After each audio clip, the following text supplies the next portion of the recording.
Assalamualaikum warahmatullahi wabarakatuh. Kami dari kelompok 5 akan menjelaskan pertemuan 10 dengan judul struktur modal. Modal adalah hak atau bagian yang dimiliki oleh pemilik perusahaan dalam pos modal atau modal saham. Keuntungan atau laba yang ditahan atau kelebihan aktiva yang dimiliki perusahaan terhadap seluruh utangnya. Munawir 2001. Struktur modal adalah perimbangan atau perbandingan antara modal asing dan modal sendiri. Modal asing diartikan dalam hal ini adalah hutang baik jangka panjang maupun dalam jangka pendek. Sedangkan modal sendiri bisa terbagi atas laba ditahan dan bisa juga dengan penyertaan kepemilikan perusahaan. Untuk mengukur struktur modal tersebut, maka dapat digunakan beberapa teori yang menjelaskan struktur modal dalam suatu perusahaan. Teori struktur modal dibagi menjadi 6, yaitu 1.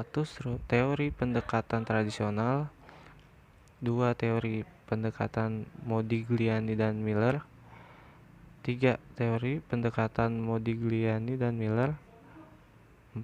Teori pecking order, 5. Teori asimetri informasi dan signaling, 6. Teori lainnya yaitu pendekatan teori keagenan atau agency approach, B. Pendekatan interaksi produk.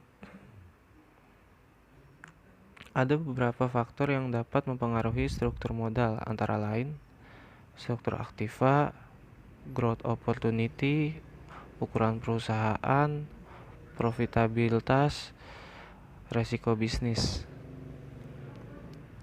Lalu faktor yang mempengaruhi penentuan struktur modal yang optimal menurut Manes yaitu stabilitas penjualan, operating leverage, corporate taxes, kadar resiko dan aktiva, lenders and rating agencies, internal cash flow, pengendalian, kondisi ekonomi, preferensi pihak manajemen, debt covenant, agency cost, profitabilitas, resiko bisnis.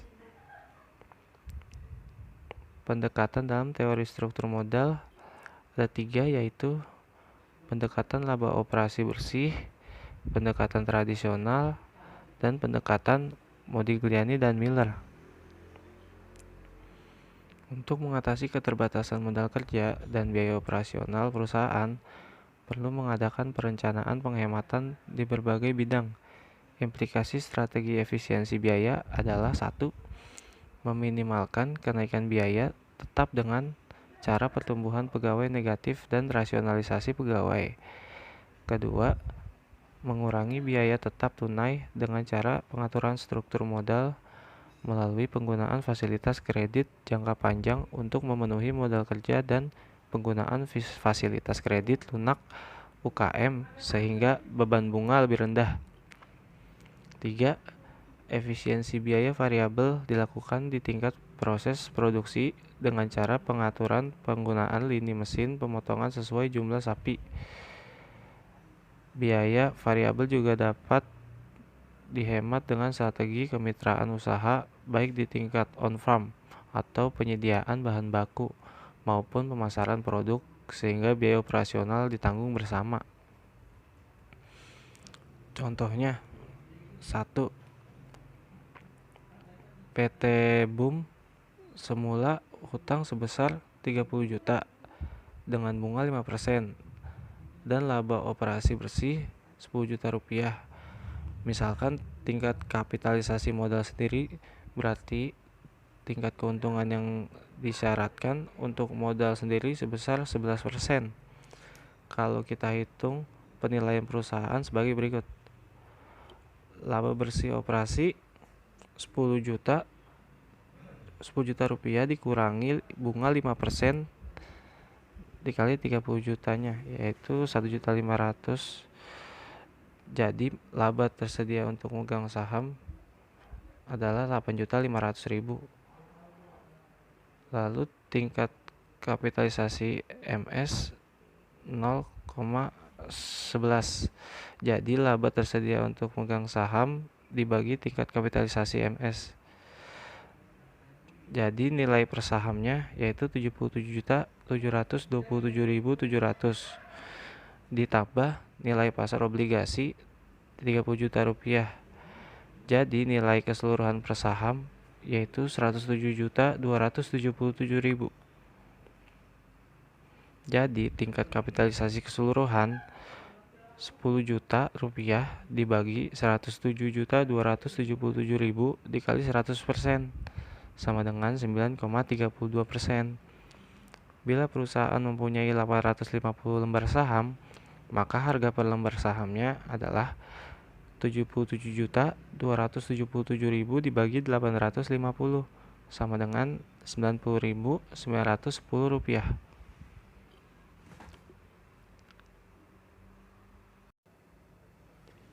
Nomor 2.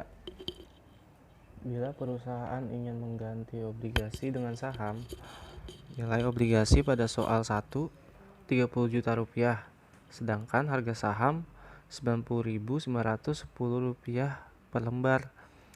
Maka diperlukan 30 juta rupiah dibagi 90.910 rupiah sama dengan 330 lembar. Sehingga sekarang obligasi dibelanjai dengan modal sendiri semuanya. Maka tingkat keuntungan yang disyaratkan menjadi lebih rendah yaitu 10%. Maka besarnya KO atau tingkat kapitalisasi keseluruhan dapat dihitung sebagai berikut. Laba operasi 10 juta dikurangi bunga 0%. Jadi laba tersedia untuk pemegang saham yaitu 10 juta rupiah. Tingkat kapitalisasi MS 0,10. Jadi laba tersedia untuk pemegang saham senilai 10 juta rupiah dibagi tingkat kapitalisasi MS 0,10. Jadi nilai pasar sahamnya adalah 100 juta rupiah. 100 juta rupiah ini ditambahkan nilai pasar obligasi sebesar 0 rupiah. Jadi nilai keseluruhan pers yaitu 100 juta rupiah. Jadi tingkat kapitalisasi keseluruhan yaitu 10 juta rupiah dibagi 100 juta rupiah dikali 100% sama dengan 10%. Sehingga harga saham menjadi 100 juta rupiah dibagi 850 dikurang 330 sama dengan 84.750 rupiah. Dengan demikian, harga saham turun karena perubahan struktur modal. Sekian materi yang dapat saya sampaikan. Kurang lebihnya mohon maaf. Wassalamualaikum warahmatullahi wabarakatuh.